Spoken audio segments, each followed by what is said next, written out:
नमस्कार मुलांनो, स्वागत आहे तुम्हा सर्वांचं आपल्या यूट्यूब चॅनलमध्ये। चला तर मग आज आपण एक नवीन गोष्ट ऐकणार आहोत। गोष्टीचे नाव आहे सोनेरी हरिण। कोणे एके काळची गोष्ट आहे। सखाराम नावाचा एक गृहस्थ जुगारात हारला आणि स्वतःचे सगळे गमावून बसला। त्याने स्वतःला संपविण्याचे ठरविले। सखाराम एका तळ्याकाठी गेला व त्याने पाण्यात उडी मारली। दुरून एक सोनेरी हरिण हे सगळे बघत होते। सोनेरी हरिण सखारामच्या दिशेने धावले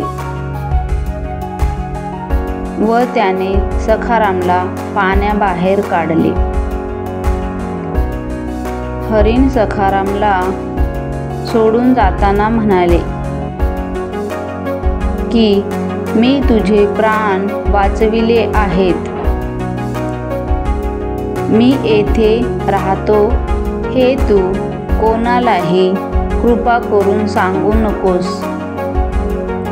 हरिण गेले आणि सखाराम फक्त त्या सोनेरी हरणाचा विचार करू लागला।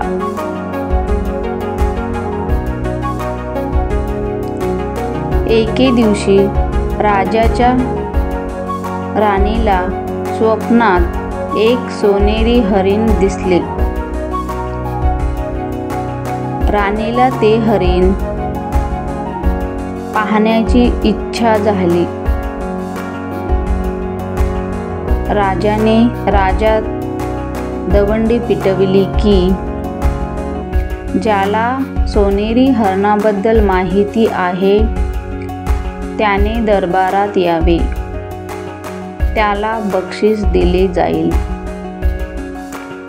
दवंडी ऐकून सखाराम दरबारात हजर झाला। त्याने राजाला सोनेरी हरणाबद्दल माहिती दिली। राजाला राणीची इच्छा पूर्ण करायची होती। त्याने सखारामने दिलेल्या माहितीनुसार तळ्याकाठी शिपाई पाठविले। शिपायांनी हरिण पकडून आणले। सोनेरी हरणाने सखारामला दरबारात पाहिले तेव्हाच त्याच्या लक्षात आले की कोणी फितुरी केली। सोनेरी हरणाने राजाला मागील गोष्ट सांगितली। राजाला राग आला। राजाने सखारामला राज्याबाहेर हाकलून दिले। जुगारी आणि विश्वासघातकी माणूस आमच्या राज्यात नको असे राजा म्हणाला। हरणाने प्राण वाचविले असता उपकाराची फेड अपकाराने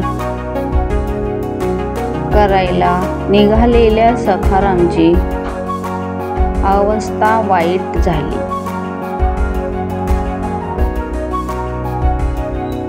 धन्यवाद। गोष्ट आवडली असेल तर लाईक करा, शेअर करा, कमेंट करा।